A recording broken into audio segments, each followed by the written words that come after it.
Red 9 अपने सभी दर्शकों का हार्दिक अभिनंदन करता है, स्वागत करता है।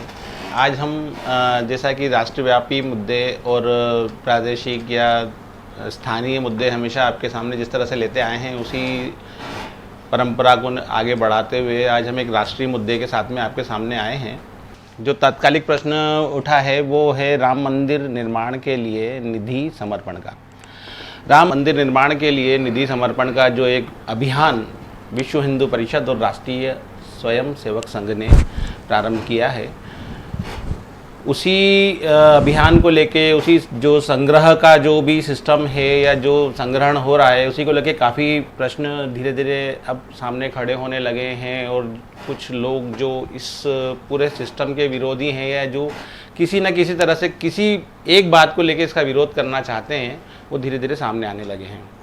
हाल ही में कांग्रेस के वरिष्ठ नेता श्री दिग्विजय सिंह जी, जो कि हमारे मध्य प्रदेश के पूर्व मुख्यमंत्री हैं, मध्य प्रदेश से ही राज्यसभा के सांसद भी हैं, उन्होंने एक प्रधानमंत्री नरेंद्र मोदी को एक चिट्ठी लिखी। साथ में उन्होंने राम मंदिर निर्माण के लिए 1,11,111 रुपये का अपनी ओर से अंशदान राम मंदिर निर्माण के लिए दिया। और साथ में उन्होंने एक चिट्ठी लिखी, उसमें उन्होंने राम मंदिर निर्माण के लिए अपना समर्थन दिया और कहा कि राम जी मेरे कण कण में बसते हैं।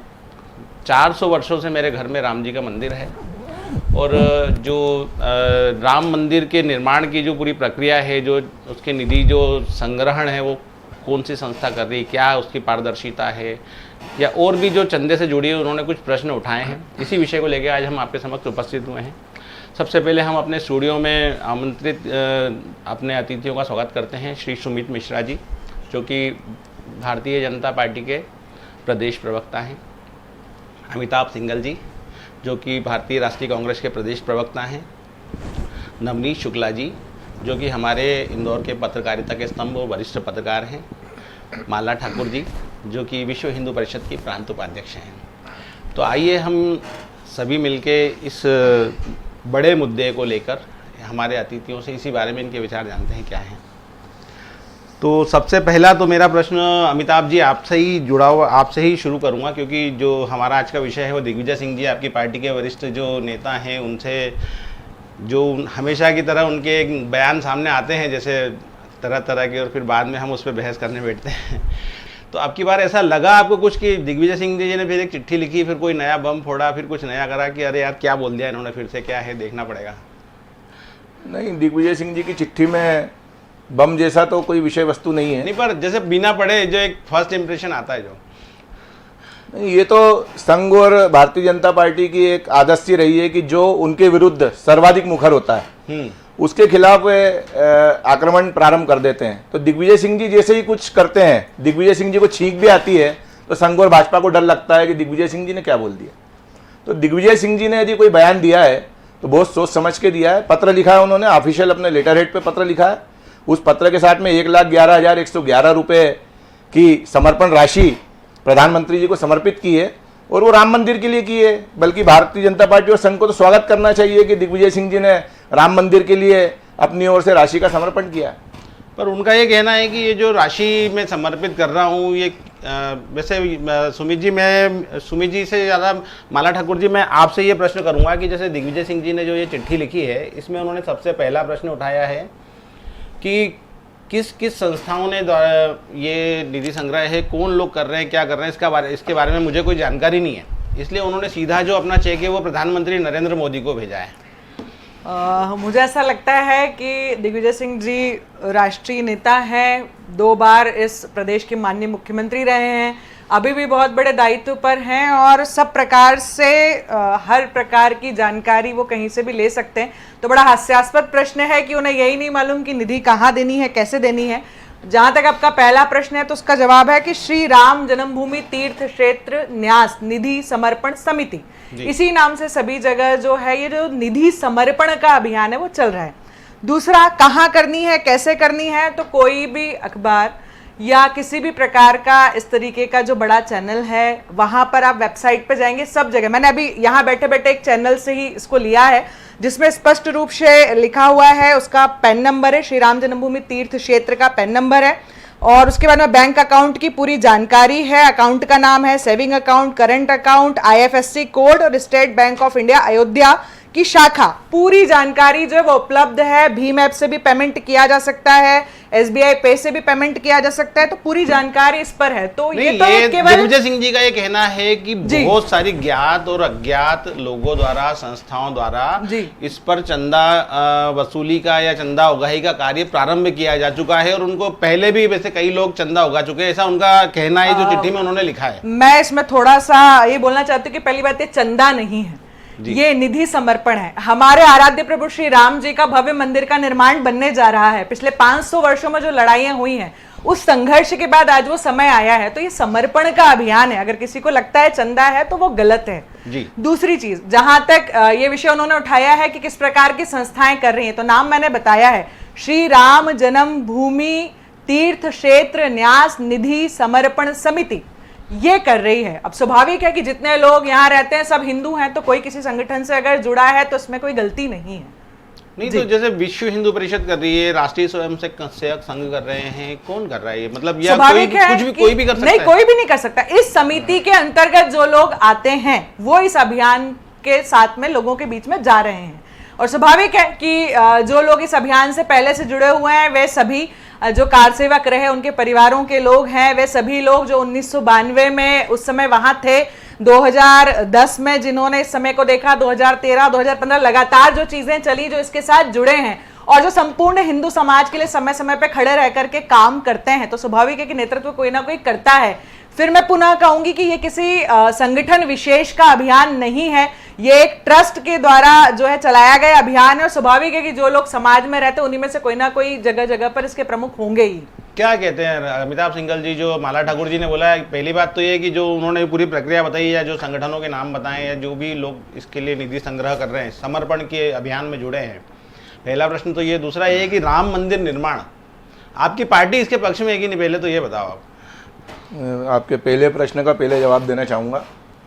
आपने जो कहा कि दिग्विजय सिंह जी ने प्रश्न उठाया, माला जी ने भी जवाब दिया, तो दिग्विजय सिंह जी ने समर्पण पे या उसको चंदा कह लें, समर्पण कह लें, दान राशि कह लें, भावना सभी की है कि राम मंदिर में मेरा योगदान हो। मतलब तो दिग्विजय सिंह जी ने राम मंदिर में सभी का योगदान हो, सभी का योगदान हो, ऐसी भावना है, और उसी भावना के तहत दिग्विजय सिंह जी ने स्वयं भी राशि का समर्पण माननीय प्रधानमंत्री नरेंद्र मोदी जी को किया है। उनकी आपत्ति राशि को एकत्रित करने पर नहीं है, लेकिन राशि को एकत्रित करने के नाम पर जिस तरह से राजनीतिक फायदा लेने की कोशिशें हो रही है, जिस तरह का माहौल बनाया जा रहा है, जिस तरह का माहौल बनाने से 2 या 3 घटनाएं भी प्रदेश में रैलियों के दौरान हो चुकी है, तो दिग्विजय सिंह जी ने प्रश्न ये किया है कि कौन इसके लिए अधिकृत है, क्योंकि पहले भी 3 ट्रस्ट जो माननीय प्रधानमंत्री जी ने, माननीय सरकार ने सुप्रीम कोर्ट का फैसला आने के पहले जो ट्रस्ट बनाया, इसके पहले भी 3 ट्रस्ट ऑलरेडी कार्यरत हैं। एक ट्रस्ट 1985 से चल रहा है, एक ट्रस्ट 1995 में रामालय ट्रस्ट जो स्वामी शंकराचार्य स्वरूपानंद जी की अगुवाई में बनाया गया, नरसिम्हा राव जी के कार्यकाल में बना। उसके बाद विश्व हिंदू परिषद केस में भी एक ट्रस्ट बना। तो ये 3 ट्रस्ट पहले से कार्य कर चुके हैं, और इन 3 ट्रस्टों ने पहले से राम जन्मभूमि के लिए शिलाएं, चंदा, बहुत से उसको समर्पण निधि के लिए, माला जी के शब्दों का समर्थन करते हुए, जो सालों से जो मंदिर निर्माण के लिए जो पत्थर गढ़े जा रहे हैं, जो भी बेसिक इंफ्रास्ट्रक्चर जो इतने सालों से तैयार हो रहा है, वो उसी चंदे से तो बन रहा था। जब सरकार ने एक ट्रस्ट उस मंदिर के निर्माण के लिए बना दिया है, सर्वप्रथम तो ट्रस्ट में सरकार ने कब बनाया? सरकार ने बनाया, संतों के सानिध्य में वो सरकार ने बनाया, वो ट्रस्ट सरकार ने बनाया। उसमें हिंदू धर्म की जो सर्वोच्च आस्था के केंद्र हमारे 4 पीठ हैं, उन 4 पीठ के एक भी शंकराचार्य को उस ट्रस्ट में सरकार द्वारा शामिल नहीं किया गया। इस पे कई लोगों ने आपत्ति ली कि जब हिंदू धर्म के सर्वोच्च धर्मगुरु शंकराचार्य हैं, आदि गुरु शंकराचार्य द्वारा स्थापित 4 पीठों में से एक भी शंकराचार्य को उस ट्रस्ट में शामिल क्यों नहीं किया गया? इस बात को यही रोकना चाहूंगी। परम पूजनीय जगत गुरु शंकराचार्य ज्योतिष पीठाधीश्वर स्वामी वासुदेवानंद सरस्वती जी महाराज प्रयागराज, जगत गुरु माधवाचार्य स्वामी विश्व प्रसन्न तीर्थ जी महाराज पेजावर मठ उडुपी, ये दोनों है। बाकी इसके अलावा और भी नाम। जहां तक वासुदेवानंद जी की बात है, मेरा मतलब जहां तक वासुदेवानंद जी की बात है, वासुदेवानंद जी कोर्ट के फैसले के अनुसार बद्रिका आश्रम के शंकराचार्य नहीं है। हाई कोर्ट का फैसला स्वामी शंकराचार्य जी स्वरूपानंद जी के पक्ष में हुआ था, लेकिन पश्चातवर्ती प्रक्रम में दोनों को अभी वर्तमान में सिर्फ स्वरूपानंद जी को उस पीठ के संचालन की जवाबदारी सौंपी है। अब जो शंकराचार्य जी नहीं, 3 शंकराचार्य और भी थे। मेरा ये कहना है, शंकराचार्य संगेरी का शंकराचार्य मेरा ये थे, कहना पूरी था के कि शंकराचार्य शंकराचार्य जी, ये जो पूरी कमेटी बनी है या जो ट्रस्ट बनी है, इसमें शंकराचार्य जी शामिल होंगे, कौन व्यक्ति शामिल होंगे, कौन नहीं होंगे, ये सुप्रीम कोर्ट के ऑर्डर से सरकार ने डिसाइड किया है। अब कांग्रेस, सुप्रीम कोर्ट ने ऑर्डर नहीं दिया है कि कौन शामिल होंगे, ये निर्णय सरकार ने, सुप्रीम कोर्ट ने कमेटी बनाने का या ट्रस्ट बनाने का ऑर्डर किया और उसके अनुसार बाकी सब लोगों का जो सरकार ने गठन किया ट्रस्ट में विश्व हिंदू परिषद, राष्ट्रीय स्वयंसेवक संघ, बजरंग दल या अन्य हिंदू संगठन जो कि आरएसएस के अनुषंगिक संगठन हैं, उन संगठन के लोगों को हमेशा शामिल करती आई है। हाल ही में सोमनाथ ट्रस्ट का पद खाली हुए, उस पर माननीय नरेंद्र मोदी जी और माननीय अमित शाह जी, प्रधानमंत्री और गृह मंत्री, वो दोनों काबिज हुए। तो इतने बड़े बड़े ट्रस्ट जो साधु संतों की अगुवाई में, उनके मार्गदर्शन में, उनकी प्रेरणा से और दानदाताओं के मुक्त हस्त सहयोग से चल रहे हैं, उनमें प्रधानमंत्री और गृह मंत्री के शामिल होने से क्या आशा लगाया जाएगा? मुझे लगता आप है जवाबदार बनते हैं। सुमित जी काफी देर से इस विषय में चुप बैठे हैं। सुमित जी, मैं पूछना चाहता हूं कि जैसे अमिताभ जी का एक आपत्ति है कि जो धार्मिक ट्रस्ट के जो मेंबर्स हैं उसमें प्रधानमंत्री या जो अमित शाह जी हैं, जो भी लोग भारतीय जनता पार्टी से जुड़े हुए हैं, तो उनका शामिल होना उचित है या नहीं? और दूसरी बात ये कि जो कांग्रेस से जुड़े हुए जो लोग हैं, जो पहले कह चुके हैं कि राम काल्पनिक हैं या ये जो काल्पनिक है, कि उनको जोड़ना चाहिए या उनके कहने पे किसी को जोड़ना चाहिए? देखिए, मुझे लगता है कि ठीक है, आपके चैनल को एक तो मैं धन्यवाद देता हूँ, किंतु मेरा आपसे विशेष आग्रह है कि ये राम जी का काज है और राम जी ही करते हैं। और आपका बड़ा लोकप्रिय चैनल है, मेरा आपसे आग्रह है कि दिग्विजय सिंह जैसे नाम पे टॉक शो नहीं होना चाहिए, राम के नाम पे टॉक शो होना चाहिए। और दिग्विजय सिंह जी के विषय पे इसलिए ज़्यादा गंभीरता से नहीं सोचना चाहिए कि ये इशरत जहाँ के यहाँ खाना खाने जाने वाले शख्स हैं, ये लादेन को लादेन जी बोलने वाले। बिरयानी खाने वाले वाले ये बात है, मेरी बात पहले मेरी बात खाने जाने वाले ये बात कहेंगे तो मैं मानता हूँ कि पहले मेरी पूरी बात सुन लीजिए। ये लादेन को लादेन जी बोलने वाले लोग हैं, अफजल को अफजल गुरु जी बोलने वाले लोग हैं। ये राम के नाम पर यदि ये कह रहे हैं कि इन्होंने प्रधानमंत्री जी को सीधे चेक भेजा है, तो जैसा कि बहन माला जी ने कहा है कि जो न्यास है, यदि उस न्यास के नाम पे इन्होंने चेक नहीं भेजा है, तो मैं आपके चैनल पर बड़ी स्पष्टता के साथ कहना चाहता हूं कि वो चेक इनका वापस आ जाएगा। नहीं, न्यास के नाम, श्री राम जन्म न्यास के नाम पे भेजा है, न्यास के नाम पे भेजा है तो चेक स्वीकार होगा। एक दूसरी बात, इसमें जो भी समर्पण राशि ली जा रही है, बहुत गरीब से गरीब परिवार, हर आदमी का इसमें योगदान हो, इसलिए इसकी सबसे न्यूनतम जो शुल्क रखा गया है वो 10 रुपए रखा गया, उसका भी एक टोकन है। नहीं, यहाँ तो प्रश्न तो पूरी बात होने दीजिए। उसके बाद 100 रुपए रखा गया, उसका भी टोकन है। 1000 रुपए दे सकते हैं, उसका भी टोकन है। उसके ऊपर जितनी राशि है वो चेक से ली जाएगी। इसके अलावा यदि आपसे कोई बिगर टोकन के राशि मांगने आ रहा हो, बिगर चेक, नहीं, अभी उनका प्रश्न है शंकराचार्य जी को शामिल करने का। मेरा ये कहना है कि कांग्रेस की मना स्थिति ये देश जानता है। थोड़े दिन पहले मैं आपको एक दूसरा उदाहरण देना चाहता हूं। माननीय प्रधानमंत्री नरेंद्र मोदी जी ने पीएम केयर फंड की स्थापना की। उस पर भी बहुत सारे विषय उठे थे कि प्रधानमंत्री राहत कोष होने के बावजूद पीएम केयर फंड की आवश्यकता क्यों पड़ी। तो मैं आपके चैनल के माध्यम से बताना चाहता हूं कि प्रधानमंत्री राहत कोष जो देश में 70 साल से कांग्रेस ने स्थापित किया था, उसका आज तक ऑडिट नहीं हुआ। और उसके अंदर एक क्लॉज आपने डाल रखा कि उस प्रधानमंत्री राहत कोष के अंदर कांग्रेस का राष्ट्रीय अध्यक्ष पदेन सदस्य होगा। इसलिए प्रधानमंत्री नरेंद्र मोदी जी ने पीएम केयर फंड की स्थापना की। आप कांग्रेस के लोग जो राम भगवान को काल्पनिक कहते थे, जो कहते थे कि राम कभी पैदा नहीं हुए, जिन लोगों फंड में विपक्ष का कोई प्रतिनिधि नहीं है, उस केयर फंड में सिर्फ और सिर्फ भारतीय जनता पार्टी के समर्थित लोग हैं, उसका कोई हिसाब और जहां तक राष्ट्रवाद खर्चे का कोई हिसाब नहीं, धर्म की बात आ रही है, कोई हिसाब नहीं, देशभक्ति की बात आ रही है, उसका कांग्रेस से कोई लेना देना नहीं। जब डोकलाम के अंदर देश की सेना सीमा पर लड़ रही थी तो आप चीनी राजदूत के साथ बैठ के क्या खेल रहे थे? गोलगप्पे खा रहे थे क्या? जोर से बोलो, जट से बोलो, बार बार बोलो। ये भारतीय जनता पार्टी की शुरू से आदत रही है। विषय भी पीएम केयर फंड और पीएम राहत कोष के मामले में भी जो बात है वो यदि प्रमाणित नहीं होता है तो राजनीति से दिग्विजय सिंह नाम का जो शख्स है वो कुंठा से ग्रसित और तुष्टीकरण के लहू से पल्लवित और पुष्पित एक ऐसा शख्स का नाम है जो आतंकवाद को बढ़ावा देता है, जो धर्मातंकवाद की बात करता है, जो हिंदुत्व को अपमानित और लांछित करने वाला शख्स है।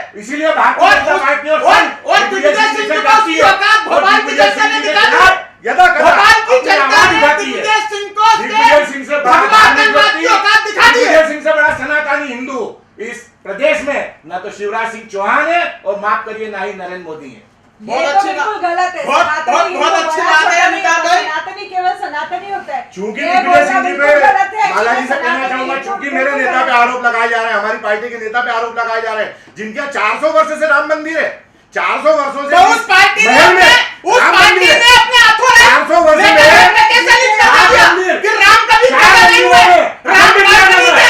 ये आपकी पार्टी ने मध्य प्रदेश की सबसे बड़ी पंचायत के अंदर लेकर आपको लिख कर दिया, कांग्रेस का अखबार न शिवराज सिंह जी के घर में है और न किसी भारतीय जनता पार्टी के नेता में 7 मंदिर है, जिनमें 4 मंदिरों में 400 वर्ष से अखंड दिया जा रहा है। इससे बड़ा उनके हिंदू होने का और कोई प्रमाण हो नहीं सकता। ये तो प्रश्न ही दिग्विजय नहीं सिंह- है। हाँ, ये जरूर है। ये प्रश्न ये है। जरूर है। आपकी आपने पार्टी दिग्विजय ने सिंह को राम हमला किया। काल्पनिक है, आपने- ये हलफनामा सुप्रीम कोर्ट ने दिया था कि नहीं दिया? दिग्विजय सिंह जी पे कभी हमला भी किया आपकी है। पार्टी के नेता आपने- है या नहीं है? एक मिनट, एक मिनट, एक मिनट। जी स्वतंत्र एक मिनट, वकील है, एक मिनट, जिस तरह अमित- अरुण जेटली अमित जी, लड़ते रहे, अमित जी, उस तरह अमित जी। कपिल सिब्बल लड़ते रहे। अमित जी अभी नवनीत जी, मैं आपको आपसे आपकी तरफ ये प्रश्न वापस से फेंक रहा हूँ कि जो अमिताभ जी ने एक प्रश्न उठाया था या दिग्विजय सिंह जी ने एक प्रश्न उठाया था शंकराचार्य जी की जो ट्रस्ट में नियुक्ति को लेके, तो मतलब चूंकि आप कानूनी मामलों के भी अच्छे जानकार हैं, तो इस विषय में आपका क्या सोचना है? देखिए, सबसे बड़ा सवाल उठता है कि ये राष्ट्रीय आयोजन है। मैं जी। ये मानता हूँ राम इस देश की जो है आधारशिला, मतलब है ना, हम ये मानते हैं कि ये हम राम से आगे कुछ नहीं है। अगर राम के खिलाफ भी फैसला आता तो क्या सरयू उल्टी बहने लग जाती है या गंगा सूख जाती है, ऐसा कुछ नहीं होता ना। वो एक सामान्य प्रक्रिया में ही बहती रहती ना। दिक्कत ये नहीं हो रही, दिक्कत ये हो रही है कि राम के लाइसेंस होल्डर पे दाव कर दिया। हम राम के लाइसेंस होल्डर बन गए कि नहीं, हम जो है हम तय करेंगे कौन राम भक्त है, हम किसका लाइसेंस देंगे कि नहीं तुम राम भक्त नहीं हो। हम किसी के लिए पूरा संघर्ष किया जो आज 50 सालों देखिए, में। संघर्ष किसी एक आदमी का कभी नहीं होता है। संघर्ष जब होता है पूरे देश का होता है। जब इस समर में लोग मारे गए, जब इस समर में इस पूरे काम में, और जिन लोगों ने इस पूरी अयोध्या की यात्रा निकाली वो तो घर बैठे खजरी बजा रहे बैठ के, माफ करना। इसी पार्टी के वो सारे नेता जिन्होंने इस पार्टी के लिए समर्पण किया, इस राम मंदिर के लिए जी जान लगा दी, वो आज की तारीख में क्या वाकई ईमानदारी से उनके लिए प्रति कोई आस्था है लोगों की? क्या नहीं है। वो नहीं, सारे तो लोग वो तो करते हैं। उन्होंने ईश्वर के लिए किया। नहीं, ईश्वर के लिए किया हो या आप भी ईश्वर के लिए कर रहे हो ना। भगवान करे कि ये स्थिति आपके लिए ईश्वर के लिए बने। हाँ। पर मेरा ये मानना है, देखिए, इस देश के लिए सबसे जरूरी बात ये है और सबसे गौरव की बात यह है कि इस देश के लिए राम मंदिर बनना चाहिए। देश के लिए बनना, देश ये के लिए बनना पूरे चाहिए। जो और देश के राष्ट्रीय लिए मुद्दा है बनना एक्चुअल तो में। मुझे ऐसा लगता है कि हमारे और आपके विवादों की इसमें कहीं कोई जरूरत नहीं। आप लाइसेंस होल्डर का काम मत करिए। दिग्विजय सिंह इतने बड़े नेता नहीं, तो दिग्विजय सिंह जी ने कभी राम मंदिर निर्माण का कभी उन्होंने समर्थन नहीं किया, कभी राम मंदिर के पक्ष में आके खड़े नहीं हुए, कभी राम जन्मभूमि आंदोलन का कभी समर्थन नहीं रामालय किया। ट्रस्ट में बड़ी अब भूमिका जब राम मंदिर निर्माण शुरू हुआ तो सबसे पहले उन्होंने ये आके प्रश्न उठा दिया कि साहब शंकराचार्य नहीं है, ये नहीं है, वो नहीं। पहले क्यों नहीं बोला कि साहब वहां पे कपिल सिब्बल जी आप लेट क्यों कर रहे हो सुप्रीम कोर्ट में इसको? देखिए, जब कोर्ट में केस चलता है वो एक अलग विषय होता है। जब आप राजनीति करते हो तो राजनीति करते हो आप ना। आज अगर आप मंदिर बनाने के लिए लगे हो, राष्ट्रीय स्तर की इस आयोजन में सहभागिता चाहते हो आप, तो ठीक है। मैं तो मानता हूँ कि दिग्विजय सिंह जी को 1,11,000 रुपये देने के बाद में भी ये ढिंडोरा पीटने की जरूरत नहीं थी। कायदे से उनको पैसे दे देना तो अध्याय समाप्त कर देना था। सही बात है। जैसे भी वो इस प्रकार के आरोप लगा देते हैं, बाद में प्रमाणिक दस्तावेज देते हैं, है ना। इसके पहले भी हम बॉम्बे बम कांड वाले मामले में देख चुके कि उन्होंने कहा कि इसके अंदर इस प्रकार के आरोप लगा और बाद में उन्होंने सिद्ध किया कि ये मेरे से बात हुई। नहीं, पर उसमें तो फिर बहुत सारे फिर नहीं, पर उन्होंने प्रमाणिक आधार दिया कि मेरी इस तारीख को बात हुई और उन्होंने सिद्ध कर दिया उसको। मैं ये नहीं कह रहा हूं, उसमें विषय तो नहीं, फिर हमारे लिए वो विषय वो नहीं। आरएसएस से जुड़े हुए लोगों को आतंकवादी संगठन देखिए, से वो जुड़े हुए हमारे लिए वो विषय नहीं है। हम तो जिस विषय बात कर रहे हैं, हमारे लिए सबसे जरूरी बात यह है कि अगर एक अच्छा महायज्ञ इस देश में चालू हुआ है तो मुझे नहीं लगता है कि उस पर कोई प्रश्न उठाया जाए। आज की तारीख में सबसे ज़्यादा जरूरत बात इसकी है कि सारे लोग इस काम के लिए सहभागिता दें। आपको नहीं देना तो आप मत दीजिए, अगर आप देना चाहते हैं तो दिल से दीजिए। भगवान ने तो कहा नहीं कि आप मेरे को पैसे दीजिए, आपकी मदद की जरूरत है 1,11,000 की। उनको आपने दे दिया तो धन्यवाद, तो नहीं भी देते तो क्या मंदिर नहीं बनेगा? क्या मंदिर बनेगा और हर हाल में बनेगा। पर मेरा ये मानना है कि इस मामले में जिस तरीके से लाइसेंस होल्डर मामले का काम कि हम तय करेंगे राम भक्त कौन होगा और कौन नहीं होगा। भले नहीं करें, पर मतलब दिग्विजय सिंह जी को पहले तो कभी उन्होंने इस बारे में आए नहीं ना खुल के सामने। दिग्विजय सिंह ने अगर एक सवाल उठा दिया तो इतना बड़ा सवाल भी नहीं है। नहीं, हम तो कह रहे जैसा अभी सुमित ने कहा कि भाई सवाल उठा दिया उन्होंने, दिग्विजय तो सिंह सवाल जी, के दादा, लिए मेरे को लगता है कि दिग्विजय सिंह जी, अमिताभ जी, मुझे लगता है कि आप मेरी बात सुनेंगे, चिल्लाएंगे नहीं, जैसा कि आपकी पार्टी 70 साल से चिल्लाती आ रही है। तो मेरा आपसे आग्रह है कि कांग्रेस यदि चाहती हो जी। तो 70 साल से इसे अटकते ही नहीं, राम मंदिर बन जाता। हाँ। किंतु 70 साल से कांग्रेस इसमें एक के बाद एक अड़ंगे पैदा करती है। एक बात। दूसरी बात, इस पूरे आयोजन को लेकर, इस पूरे आंदोलन को लेकर अनेक कार सेवकों ने अपने प्राणों को उत्सर्ग किया उस समय कांग्रेस की पार्टी ये कह रही थी कि राम काल्पनिक है, राम कभी पैदा नहीं हुए, राम सेतु कभी बना नहीं। ये तो ये मानने को भी तैयार नहीं थे कि अयोध्या में प्रभु श्री राम का जन्म हुआ। मैंने कहना चाहता हूँ, प्रभु श्री राम वहीं पैदा हुए थे।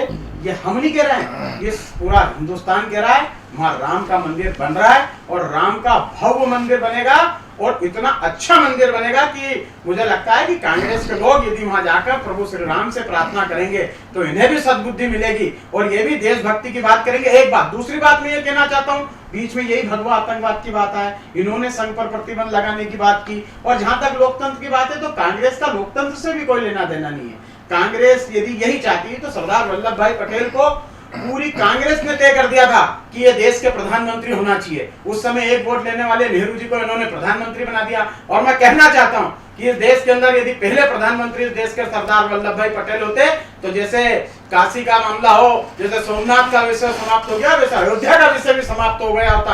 आपने कश्मीर समस्या पैदा कर दी, उसका समापन आज भारतीय जनता पार्टी की सरकार कर रही है। ऐसे बहुत सारे मुद्दे हैं। तो राष्ट्रवाद, देश, सरदार वल्लभ भाई पटेल तो कांग्रेस के वरिष्ठ नेता मैं कहता हूं ना, सरदार वल्लभ भाई पटेल कांग्रेस के वरिष्ठ नेता थे। कौन सी कांग्रेस के? जिसने इस देश को आजादी दिलाई। इंदिरा कांग्रेस की नहीं, कांग्रेस आई बाद में आई है। हम राष्ट्रीय कांग्रेस की बात करते हैं, हम महात्मा गांधी की बात करते हैं। कांग्रेस महात्मा गांधी के नाम पर देश में इतने साल से राज कर रही है। मैं इनसे कहना चाहता हूं, महात्मा गांधी ने कहा स्वदेशी अपनाओ, ये विदेशी बहु लिया है। महात्मा गांधी ने कहा स्वच्छता अपनाओ, ये स्वच्छता की विरोध करने लग गए। हम यदि आज देश का प्रधानमंत्री स्वच्छता की बात कर रहा है, उसमें हमारा चेहरा माननीय राष्ट्रपिता महात्मा गांधी है। हमने कहा गोहत्या पर प्रतिबंध होना चाहिए, कांग्रेस ने उसमें एक के बाद एक कत्ल खाने खुला दिए। महात्मा गांधी कहते थे ग्राम स्वराज्य होना चाहिए, आप उद्योगीकरण की ओर लिया है। महात्मा गांधी ने कहा कि गोहत्या बंद हो, आपने क्या किया? महात्मा गांधी के नाम पर केवल आपने अपनी राजनीतिक रोटियां सेकी। मैं जवाब देना चाहूंगा। सुमित जी की बात यदि खत्म हो गई हो, गांधी के नाम को बेचने वाली कांग्रेस जब कुछ नहीं होता है तो दिग्विजय सिंह जी जैसे चेहरे को आगे ले आते हैं। मैं दिग्विजय सिंह जी से पूछना चाहता हूं कि जब राम मंदिर का आंदोलन चल रहा था तो वे कितनी बार इस आंदोलन में आए? ये राम का आंदोलन है, ये किसी पार्टी का आंदोलन नहीं है। और राम का काज जो करेगा वो तो स्वतः ही जनता उसे हाथों हाथ। संजू भाई, यदि सुमित जी अपनी बात कह चुके हो तो मैं सुमित जी की बातों का जवाब देना चाहूंगा। इनको हस्तक्षेप नहीं किया है, लेकिन क्योंकि आरोप बढ़ते जा रहा है फिर आप मुझे समय दीजिएगा। उतना समर्पण राशि की बात है, आप मुझे उतना समय दीजिए। के माध्यम से कहना चाहता हूं कि कोई डाकू जीवन भर यदि डाका डाले और 5,000 रुपए देकर किसी मंदिर में जाके यदि चाहे कि उसके पाप समाप्त हो जाएंगे तो उसके पाप समाप्त नहीं होंगे। दिग्विजय सिंह जी भी अपने पाप धोने के कितने ही जतन कर ले, ये देश उनके एक एक पाप जानता है। खत्म हो गई तो मुझे अवसर प्रदान करें, बताएं, क्योंकि मैंने आक्षेप नहीं किया। हाँ, सुमित जी से भी यही अपेक्षा करूंगा कि मेरे जवाब में आक्षेप न करें। सुमित जी ने बात करी 70 साल की, सुमित जी ने बात करी कार सेवकों की, तो मैं बताना चाहूंगा कि राम मंदिर के लिए कांग्रेस का शुरू से एक स्टैंड रहा है कि हम कोर्ट के फैसले को मानेंगे। हाँ। और अंततः कोर्ट का फैसला ही सभी पक्षों ने माना। उस कोर्ट के अंदर कांग्रेस ने अपने लेटर हेड पर लिख दिया। मैं यही कहना चाहता हूँ, मैं यही कहना चाहता हूँ कि कांग्रेस ने अपने लेटर हेड पर लिख दिया। भारतीय राष्ट्रीय कांग्रेस ने अपने लेटर हेड पर लिख दिया कि राम काल्पनिक थे। आपके लेटर हेड पे ये बात लिखकर आपने दी कि नहीं दी? आपने वो कपिल सिब्बल अपने लेटर हेड पर लिख कर देते। भारतीय राष्ट्रीय कांग्रेस ने लिख कर दिया कि राम काल्पनिक थे। ये कांग्रेस नहीं, पहले ये कांग्रेस का स्टैंड था, ये कांग्रेस का स्टैंड था, राम काल्पनिक थे। आपने राम काल्पनिक सुप्रीम कोर्ट में कहा या नहीं कहा? आपने राम सेतु का विरोध किया या नहीं किया? चिल्लाने से बहस नहीं होगी। आप अपनी बात अपने पॉइंट नोट कीजिए, मैंने आपके पॉइंट नोट किए, मैं जवाब दे रहा हूं। उसके बाद आप कहिएगा। राम मंदिर का ताला सर्वविदित है कि माननीय राजीव गांधी जी के प्रयासों से खुला। हाँ। ये सर्वविदित है देश में। जी। यदि कांग्रेस की राम मंदिर में भूमिका नहीं है तो राजीव गांधी के कार्यकाल में ताला नहीं खुलता। नरसिम्हा राव जी के कार्यकाल में रामालय ट्रस्ट का निर्माण हुआ, बाबरी मस्जिद के माध्यम से। बाबरी मस्जिद के टूटने के बाद रामालय ट्रस्ट का निर्माण। एक मिनट, वो बाबरी मस्जिद नहीं थी, वो ढांचा था, वो ढांचा था। आप उसको सुधार करो। वो मस्जिद नहीं थी, वो ढांचा था, वो ढांचा था। मस्जिद और ढांचे में अंतर होता है। आप यही देश में दुर्भावना फैलाने का काम कर रही है कांग्रेस। मस्जिद और ढांचे में अंतर होता है। जिन्होंने काशी में हजारों मंदिर सौंदर्यीकरण के नाम पे तोड़ दिए, कांग्रेस को नहीं सिखाया।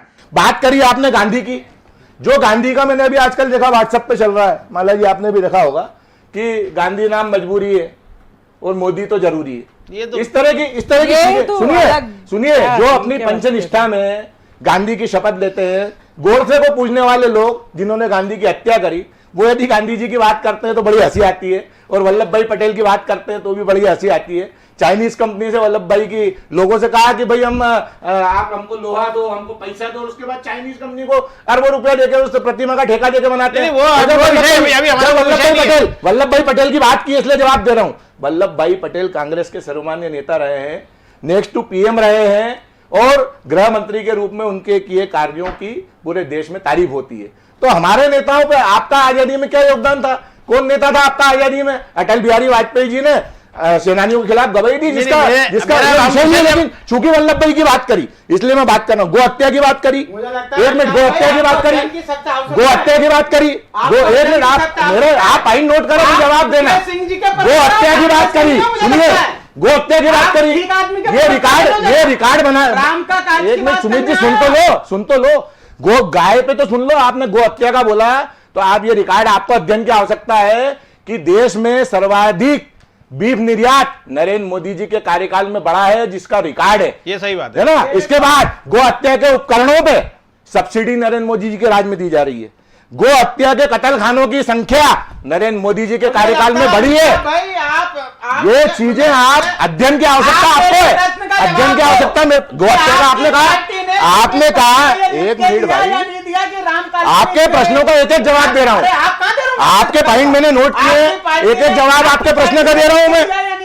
आप लोकतंत्र की बात करते हो, नरेंद्र मोदी के चलते आपके कई वरिष्ठ नेता घर बैठ गए, आप लोकतंत्र की बात करते हो।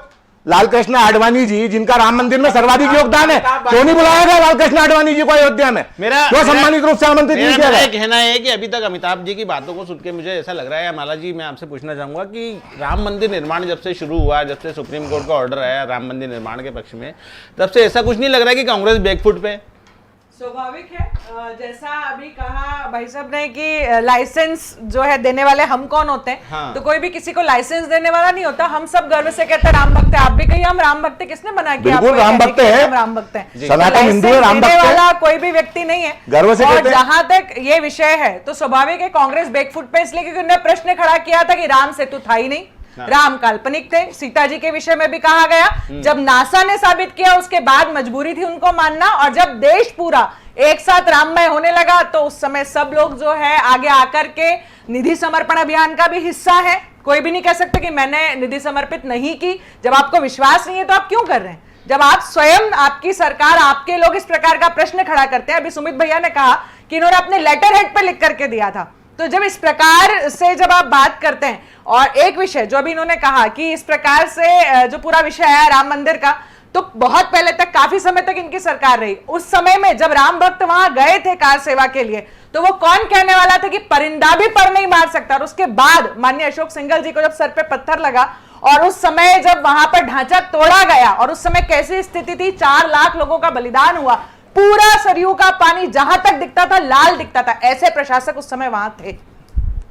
धर्म की बात करने वाले, जब शंकराचार्य जी ने अयोध्या की परिक्रमा करी तो राष्ट्रीय स्वयंसेवक संघ और भारतीय जनता पार्टी के नेता वहां मुंह छिपाते दिखाई दिए। एकमात्र बजरंग दल के नेता थे जो कि वहां पर उपस्थित हुए थे। बाकी यदि धर्म की बात करते हैं, नहीं, अभी हम राम मंदिर निर्माण की बात कर रहे हैं। राम मंदिर के लिए हुई थी परिक्रमा, वो शंकराचार्य जी ने राम मंदिर के लिए अयोध्या परिक्रमा की, हम उसमें शामिल हुए, सैकड़ों कांग्रेस के कार्यकर्ता शामिल हुए, लेकिन आरएसएस का कोई व्यक्ति या भारतीय जनता पार्टी के व्यक्तियों ने परहेज किया। हमने रामलला के सामने नारे लगाए, प्रतिबंधित होने के बावजूद हमने रामलला के सामने नारे लगाए। राष्ट्रीय पत्रिकाओं में उसका विवरण छपा, नर्मदा प्रसाद जी प्रजापति, मैं स्वयं उसमें मौजूद था। राम के प्रति हमारी आस्था का प्रमाण पत्र लेने की हमको किसी भी संगठन से आवश्यकता नहीं है।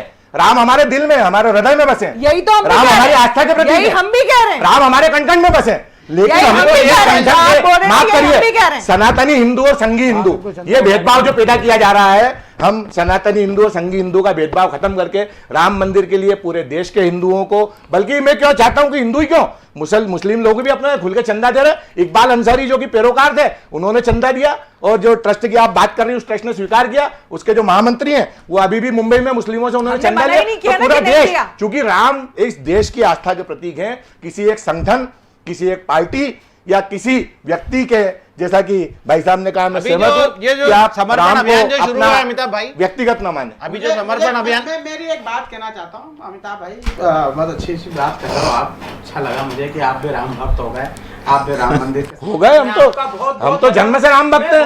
अभी जाते जाते सनातनी समर्पण हिंदुओं ने करके और जाएंगे। मुझे बहुत अच्छा लगा, मुझे बहुत अच्छा लगा कि आपने भी राम मंदिर के भाई, अंदर राजनीति से याद कर रहा हूं। कांग्रेस ने काम किया। मैं तो एक बात कहना चाहता हूँ आपको कि भैया, राम रावण का भी जब युद्ध हुआ था ना, और अंतिम समय में रावण अपने प्राण उत्सर्ग करने वाला था ना, तब भी उसने राम नाम सत्य बोला था। तो राम का नाम तो सत्य है ही, और राम तो नाम गांधी जी ने सत्य भी तो बोला, होगा ही। जब गोडसे ने हत्या करी तो गांधी जी के मुख पे अंतिम रूप से हे राम शक्ति था। और मैं तो ये कहना चाहता हूँ कि कांग्रेस अपने अंतिम समय में है, और अंतिम समय में अमिताभ भाई से मैं कहना चाहता हूँ, इनकी बात सुन के मुझे ऐसा लगा कि कांग्रेस अब वेंटिलेटर पे है, और कांग्रेस के तमाम नेताओं को अब ब्लॉक स्तर पर एक मनोचिकित्सक नियुक्त करना। आधी रात में भी भारतीय जनता पार्टी यही सपना देखती है कि कांग्रेस को इस देश से खत्म कर देंगे। जिस पार्टी ने देश की आजादी की लड़ाई लड़ी, जिस पार्टी ने देश की आजादी की लड़ाई लड़ी, आप लोगों को बोलने की स्वतंत्रता दी, सूचना का अधिकार दिया, जिस पार्टी को आप खत्म करने का सपना देखते हैं, वो पार्टी जीवन में कभी खत्म नहीं होगी, क्योंकि वो पार्टी देश के नागरिक के, देशभक्त नागरिकों के रग रग में बसी है। हमारे एक एजेंडे को तो ये मान रहे हैं कि समान नागरिक संहिता एजेंडा आपका नहीं है, एजेंडा देश का है। नागरिक संहिता पे आप देश- हमारे साथ हैं, देश का नहीं है। सीएए के विषय में आप हमारे देश का- साथ हैं, ये बहस- एनआरसी पे आप हमारे साथ हैं, ये बहस क्या ये- जनसंख्या नियंत्रण वाले कानून पे आप हमारे ये साथ हैं, बहस- आप धीरे धीरे उस पे भी हमारे साथ आओ। ये आप तो मैं आप आपसे तय पूछना करेंगे, चाहता हूं, कांग्रेस समान पार्टी नागरिक किन संहिता मुद्दों का क्या है? समर्थन करेगी, समान नागरिक ये क्या संहिता सुमित मिश्रा होना तय करेंगे। समान नागरिक संहिता होना चाहिए कि नहीं? कांग्रेस पार्टी के क्या मुद्दे होंगे, ये बोलो, क्या सुमित मिश्रा तय आप तो करेंगे, एक बार जोर से जय ये सिया राम हमारी बोलो। पार्टी तय आप करेगी। तो जय सिया राम बोलो। जय सिया राम हमारे वंदे हृदय में मातरम बसे बोलो, हैं। वंदे मातरम अरे बोलो। वंदे मातरम, अच्छा चलिए, जय बहुत सिया राम अच्छा, बोलो। बहुत अच्छा प्रश्न उठाया। आप वंदे चलो मातरम एक बात का बोलो। जवाब दे दो। वंदे मातरम एक विषय से मिनट, लोग बहुत भटक जाते हैं बहुत बड़ा विषय उठाया इनने। बार बार हम मेरे को विषय से ये बात भटक का- जाते हैं। एक मिनट, वो एक उसके बहुत लिए महत्वपूर्ण बड़ा विषय। अलग से हम लोग टॉक शो करते हैं। एक बहुत बड़ा विषय है, इनने वंदे मातरम की बात करी। आजादी के पहले वंदे मातरम कहने पे आरएसएस और संघ को क्यों करेज रहा, इस बात का सुमित मिश्रा जवाब दे दे। नहीं, वो अभी- रिकॉर्ड में बता यदि- दे, वंदे यदि मातरम से ऐसी क्यों कोई करेज बात- यदि रहा ऐसी आरएसएस कोई और बात- संघ ऐसी को कोई आजादी बात के बताओ पहले कि आप साबित कर दो। हाँ बिल्कुल यदि साबित कर। वंदे मातरम कहने वंदे पे मातरम कांग्रेस कहने को पे परहेज आरएसएस को क्यों और परहेज रहा? कांग्रेस के उन तुष्टिकरण वाले नेताओं को परहेज आप सर्च करिए, वंदे मातरम का नारा कांग्रेस लगाती थी, अपनी रैलियों में लगाती रही। वंदे मातरम के आजादी के पहले परहेज करने वाले लोग हमसे वंदे मातरम को कह रहे, हम तो वंदे मातरम का नारा आजादी के पहले से लगा रहे हैं भाई। आजादी के पहले से वंदे मातरम का नारा लगा रहे हैं। राम की बात कर रहे हैं। आजादी के पहले से वंदे मातरम का नारा लगा रहे हैं। वंदे मातरम पे आपके एकाधिकार है। यदि आप नेटवर्क की झंझट और कोचिंग ऐप की समस्याओं से परेशान हैं, तो अब चिंता भूलकर लिखिए सफलता की नई कहानी नरेंद्र सिंह सोमवंशी कौटिल्य एकेडमी के साथ, जहां आपको मिलेंगी फ्री टैबलेट के साथ यूपीएससी, एमपीपीएससी, एमपीएसआई और व्यापम की सभी क्लासेस, जो हमारे स्टूडियो से, हमारे सर्वर और हमारे शिक्षकों द्वारा पहुंचेंगी सीधे आप तक। साथ ही एनसीईआरटी के नोट्स, आकाशवाणी की news, daily newspaper, current affairs के पीडीएफ बनेंगे आपकी सफलता की गारंटी। और सफल विद्यार्थियों के लेक्चर, साथ ही नरेंद्र सिंह सोमवंशी सर के मार्गदर्शन से आपको मिलेगी सफलता। नई बैच प्रारंभ। ब्रेक के बाद एक बार फिर से आप सभी का स्वागत है। तो जैसा कि हम अभी राम मंदिर मुद्दे पे चर्चा कर रहे थे, राम मंदिर निर्माण की जो प्रक्रिया है, जो ट्रस्ट का गठन है, उस विषय में जो मूल प्रश्न उठाया था कि शंकराचार्य जी को ट्रस्ट में शामिल करना नहीं करना, वो विषय तो अभी गौण हो गया। बहरहाल दूसरा प्रश्न मेरा ये है कि जैसे अभी फिलहाल जब से राम मंदिर निर्माण की प्रक्रिया शुरू हुई है और कांग्रेस ने अब उसका समर्थन करना शुरू कर दिया है, दिग्विजय सिंह जी का बयान आता है कि राम मेरे कण कण में बसे हैं, मेरे रोम रोम में बसे हैं, मेरे रक्त के कण कण में बसे हैं। तो ऐसा क्या नवनीत जी, ये जो कांग्रेस का या दिग्विजय सिंह जी का एकदम जो स्टैंड चेंज हुआ है, तो ये स्टैंड तो चेंज हो गया राम मंदिर निर्माण के पक्ष में, एकाएक उनकी जो मतलब भावनाएं सामने आने लगी हैं, पर जो उनके जो समर्थक हैं, जैसे अभी उज्जैन में कुछ घटनाएं हुई पथराव की, जो राम मंदिर समर्पण निधि के संग्रह के समय हुई, या शायद नेपालपुर में भी इस तरह की कुछ घटनाएं हुई, उस समय जो कांग्रेस के समर्थक लोग थे उसको कांग्रेस ने बिल्कुल लावारिस छोड़ दिया।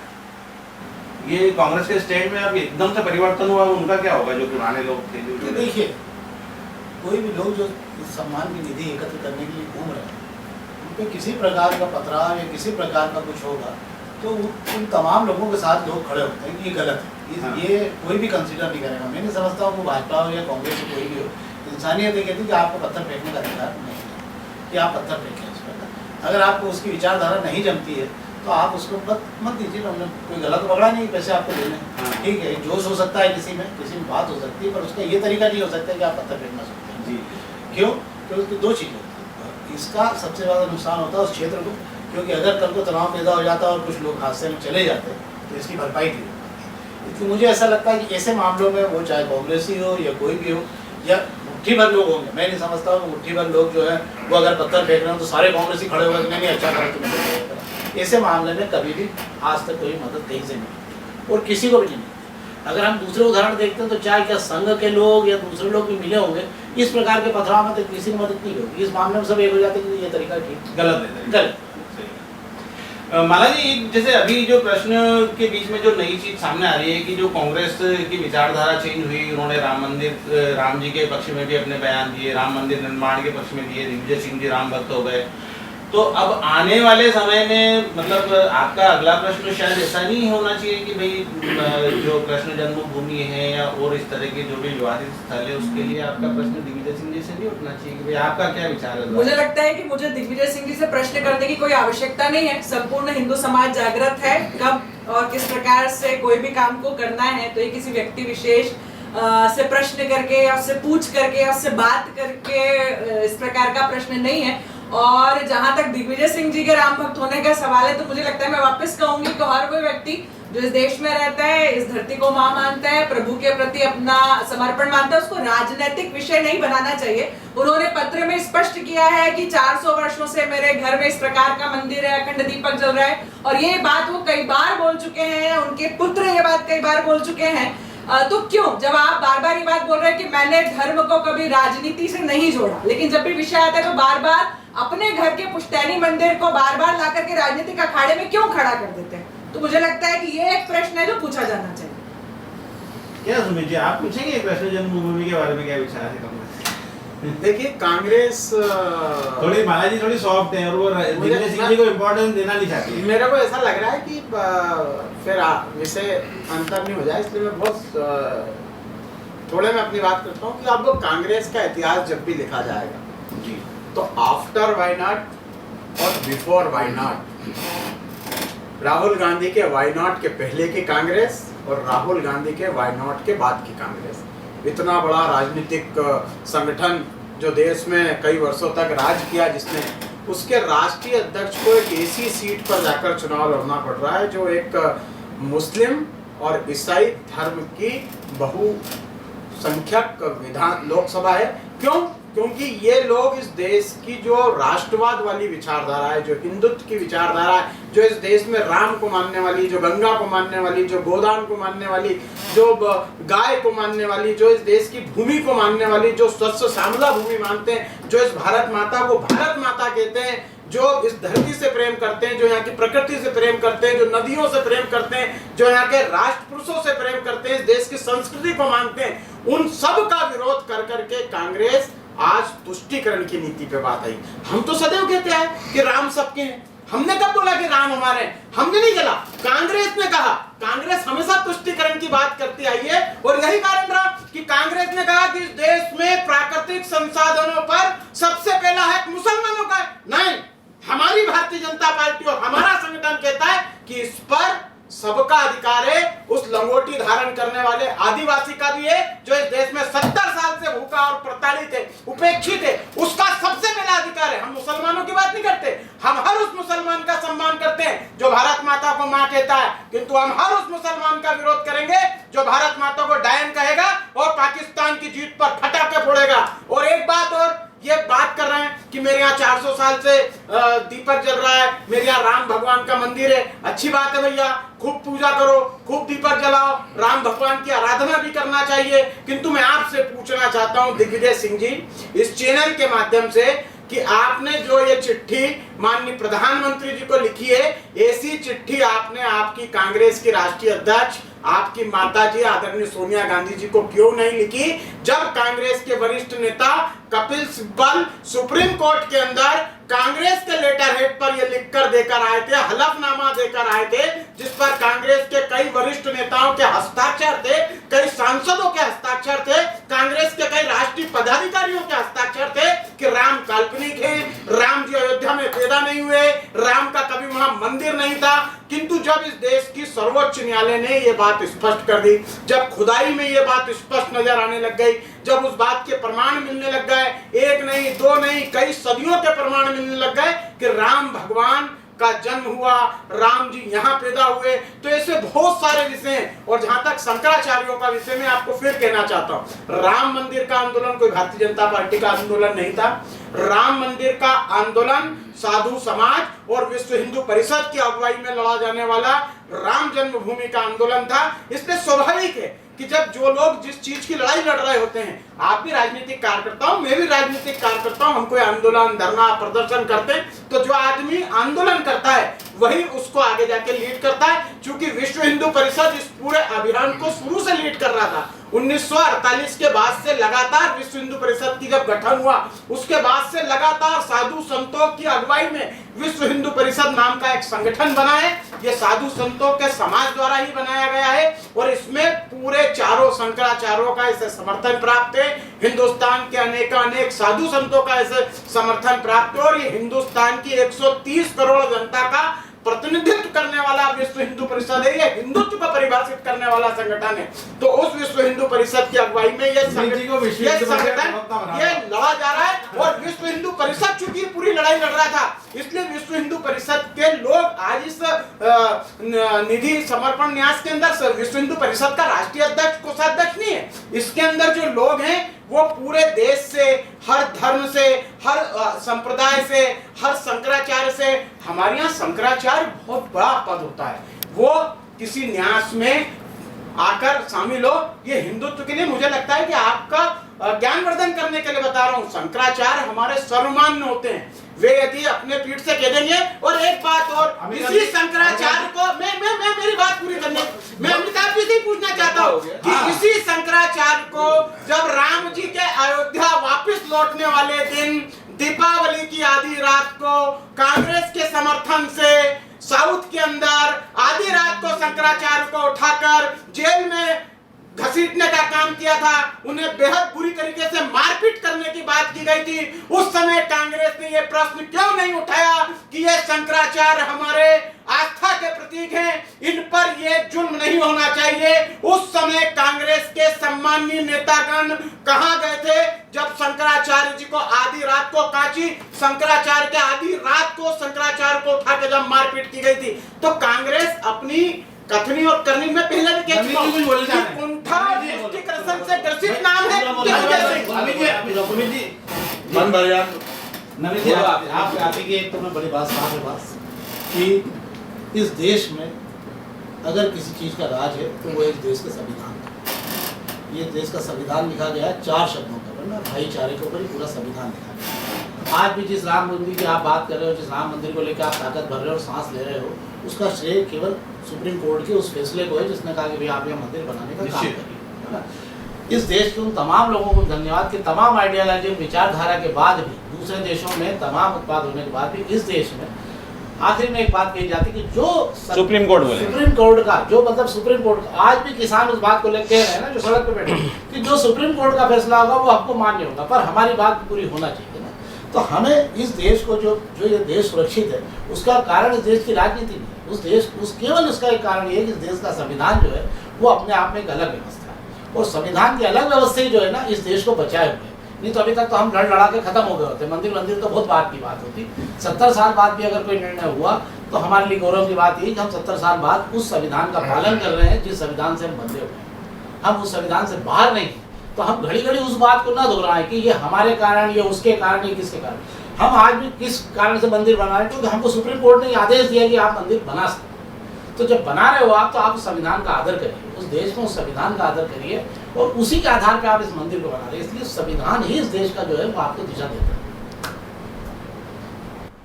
खैर आपकी बात से अभी थोड़ा सा मेरा भी मतांतर है। ये जो व्यवस्था है ये सुप्रीम कोर्ट से ऑर्डर से तो हुई है, परंतु जो परिस्थितियां बनी और जो मंदिर निर्माण की परिस्थितियां जो तैयार हुई हैं वो उसमें वो बात का विषय है। हाँ। अगर सुप्रीम कोर्ट फैसला नहीं देती, माननीय हाँ। नरेंद्र मोदी जी ने भी यही कहा आखिरी में कि जो उच्चतम न्यायालय का फैसला होगा वो तो सुप्रीम है, उसके अलावा तो कोई उसके मैं विषय में मैं नवनीत जी की मैं एक इस बात मामले में- नवनीत जी मैं आपके आगे बढ़ाना चाहता हूं। और सुप्रीम कोर्ट ने ये निर्णय दिया है, सुप्रीम कोर्ट ने ये नहीं बोला कि ये मंदिर भारत की सरकार बना दे।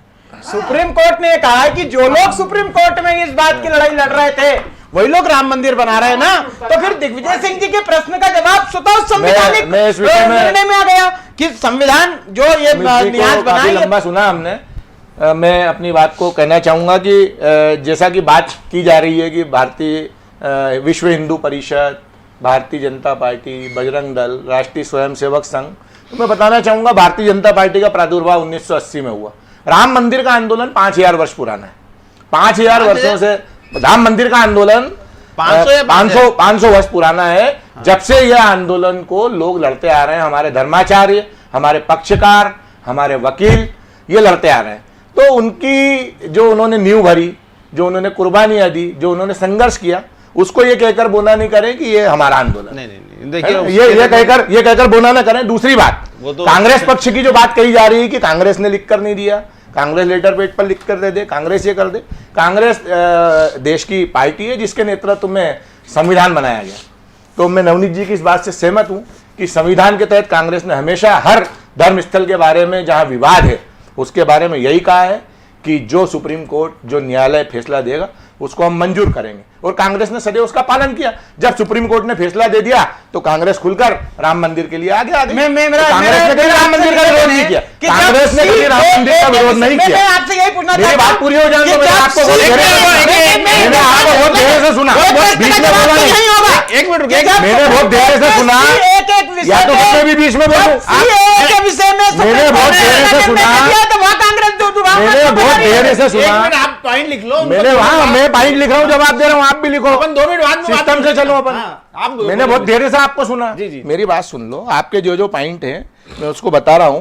जैसे कि बात की गई कि शंकराचार्य पद बहुत बड़ा है, आपने चलो माना, बहुत धन्यवाद कि शंकराचार्य पद बहुत बड़ा है, उनको शामिल कैसे करते। जब सोमनाथ ट्रस्ट में हाल ही में प्रधानमंत्री और गृह मंत्री अमित शाह जी काबिज हो जाते हैं, काबिज हो जाते हैं मतलब क्या? बन जाते हैं, हाँ, तो काबिज हो जाते हैं, बन जाते हैं, या वही रहना चाहते हैं, धर्माचार्यों को दायित्व नहीं देना चाहते, उसमें क्या गलत है? है ना? गलत इन दी सेंस जब इन्होंने कहा कि बहुत बड़े हैं तो प्रधानमंत्री पद क्या बहुत छोटा, संवैधानिक पद पे आसीन व्यक्ति उस ट्रस्ट में शामिल हो रहा है। लेकिन हमारे हिंदू धर्म का जो सर्वोच्च मंदिर बन रहा है उसमें सर्वोच्च पीठ के शंकराचार्यों को शामिल नहीं किया जाता। इसमें मैं भारतीय जनता पार्टी का राजनीतिक मंतव्य देखता हूं कि भारतीय जनता पार्टी राम मंदिर के मामले में निष्पक्ष नहीं है। वो सभी को इसमें जोड़ना नहीं चाह रही, वो खुद से लेना चाह रही, आप अब ये मान रहे हो वो खुद से लेना चाह रही है, वो खुद से आप ये मान रहे हो राम मंदिर तो सुप्रीम कोर्ट राम जी स्वयं बनाएंगे। तो फिर राम मंदिर तो बनाने का राम जी से बड़ा कोई भी नहीं है, राम जी से बड़ा कोई भी नहीं है, को कैसे बनाना राम जी से बड़ा कोई भी नहीं है। ये आप स्वीकार क्यों नहीं कर पा रहे हैं? जहां तक विहिप की बात हो रही है, आप लोगों को मेरी बात सोनिया माता को विश्व हिंदू परिषद, आप तो पाप कार सेवा, पे काम करने कार सेवा, आप बोलते रहिए, मैं अपनी बात कर रहा हूं। जहां तक बात हुई कि कार सेवकों को महत्व देना, विश्व हिंदू परिषद को महत्व देना, हमने देखा है कि विश्व हिंदू परिषद के डॉक्टर प्रवीण भाई तोगड़िया, जिन्होंने इस राम जन्मभूमि आंदोलन की सबसे बड़ी लड़ाई लड़ी, भारतीय जनता पार्टी के खिलाफ जाने पर उनका क्या असर किया इन हिंदू वीरों ने जो अपने आप को हिंदू कहते हैं। हमने देखा कि वो कैसे सड़क पर मिले, कैसे उनके साथ मारपीट हुई, कैसे उनका विरोध किया गया। तो ये इनकी भावना परिलक्षित करता है कि मुंह में राम और बगल में छुरी लेकर चलने वाले मतलब लोग। यहाँ पे कि यहाँ जो विश्व हिंदू परिषद है, किसी भी संस्था का उद्देश्य राम मंदिर निर्माण है, प्रवीण तोगड़िया जी की सुरक्षा देना वो एक अलग जहां विषय तक है। बात की गई है, मुझे लगता है कि कांग्रेस को अपनी विचारधारा ठीक करना चाहिए। संविधान के पहले पृष्ठ पे राम दरबार जो है उसका चित्र है, तो जब आप संविधान को मानते मेरा हैं, ये कहना है कि आज जो हमारे सारे हमने मान लिया सुप्रीम कोर्ट का फैसला, आज जो हमारे सारे अतिथि हैं वो सभी लोग इतने सारे जो मतांतर हैं उसके बावजूद एक मत पे सहमत हैं कि राम मंदिर बनना चाहिए, निर्माण होना चाहिए और भव्य निर्माण बनना चाहिए। बस चलते चलते मैं 5 मिनट आपके मुंह से ये सारी जो पूरी प्रक्रिया है राम मंदिर निर्माण की, क्या बनेगा, कैसे बनेगा, किस तरह से बनेगा, वो आपके माध्यम से जानना चाहता हूँ। जैसा कि बात है कि श्री राम जन्मभूमि तीर्थ क्षेत्र न्यास, इसके माध्यम से राम मंदिर निर्माण जो है वो होने वाला है। ट्रस्टी कौन कौन है वो मैं पहले बता चुकी नहीं, हूँ। हमको सिर्फ मंदिर से इंटरेस्ट है जी, और मंदिर जो है वो भव्य मंदिर के निर्माण के साथ साथ वहां ऐसा है कि भविष्य में कोई ऐसा अंतरराष्ट्रीय कल्चरल सेंटर इस प्रकार का स्थापित हो ताकि वहां जो हमारी देश की जो पूरी संस्कृति है वो भी वहां से दिखाई दे। ट्रस्ट में बहुत सारे ऐसे केंद्र हो जहां से जो आम जो व्यक्ति है, लगभग ऐसा अंदाजा है जैसे अभी 10,000 से अधिक लोग वहां प्रतिदिन दर्शन करने जाते हैं। भविष्य में जो हमारी आस्था है तो ऐसा मोटा मोटा मानना है कि लगभग 1 से 1.5 लाख लोग जो हैं वो वहां दर्शन करेंगे। जैसा कामेश्वर चौपाल जी का प्रवास यहाँ इंदौर में हुआ तो उन्होंने अपने विषय में बताया। स्वरूप से है, मंदिर के स्वरूप से स्वरूप का जो है 161 फीट का जो है मंदिर होगा। मंदिर का स्वरूप जो है बहुत भव्य होगा। मंदिर के आसपास में जो है कुछ स्थान ऐसे होंगे जहां पर भोजनशाला है, तीर्थ क्षेत्र है, इस प्रकार का स्थान होगा ताकि बाहर से जो आने वाले लोग हैं उनके लिए व्यवस्था रहे। चिकित्सालय रहेगा, जिस प्रकार से हम ट्रस्ट के चिकित्सालय देखते हैं जहां विभिन्न प्रकार के लोग जब आते हैं तो उनकी चिकित्सा और बाकी इत्यादि की व्यवस्था होती है।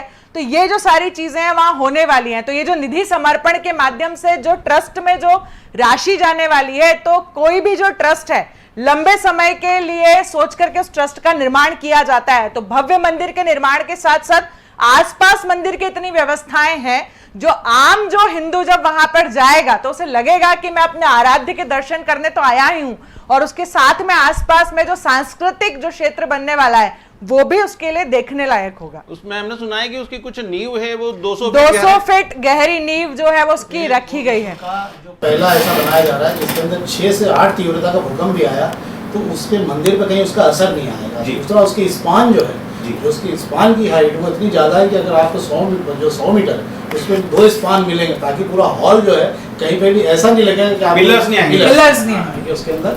और तीसरी उस मंदिर की सबसे बड़ी बात ये होगी कि उसमें कहीं भी सीमेंट का उपयोग नहीं, पूरा उसके हिसाब से ही बनाया जा रहा है, पत्थरों से बनाया है। कारसेवकपुरम में जो शिलाएं विश्व के उन तमाम पहले मंदिरों में जैसे तेल अभी पे ईसा मसीह का बना हुआ है जो अब स्थल हो गया ना, ये लोग ये विश्व के उन स्थलों में शामिल होगा राम मंदिर जिसमें व्यवसाय के तो अलावा अंतर्राष्ट्रीय स्तर के पर्यटक भी बहुत सारे पहुंचेंगे केवल उस मंदिर की भव्यता।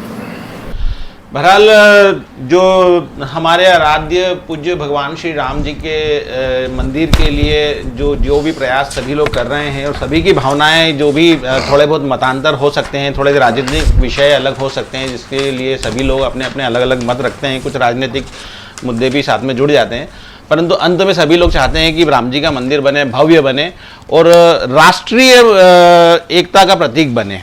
सभी धर्म के लोग इसमें शामिल हों, जैसा कि अभी हम समाचार पत्रों में पढ़ रहे हैं कि सभी धर्म के लोग जो भी हैं इसमें मिलजुल कर आगे बढ़ चढ़ कर हिस्सा ले रहे हैं। यहाँ तक थोड़ा मुस्लिम समाज के विषय में भी थोड़ा मैं इसमें साथ में जोड़ना चाहूँगा कि वहाँ पे जो मस्जिद बन रही है अयोध्या में मुस्लिम समाज की, वो भी भव्य बने, अच्छी बने, ये भी हमारी सबकी भावना है। और जो एक राष्ट्रीय मुद्दा था वो एक राष्ट्रीय एकता की मिसाल बने। इसी के साथ आगामी अगले प्रोग्राम तक के लिए हम सब आपसे विदा चाहते हैं। जय जय श्री राम। जय श्री राम।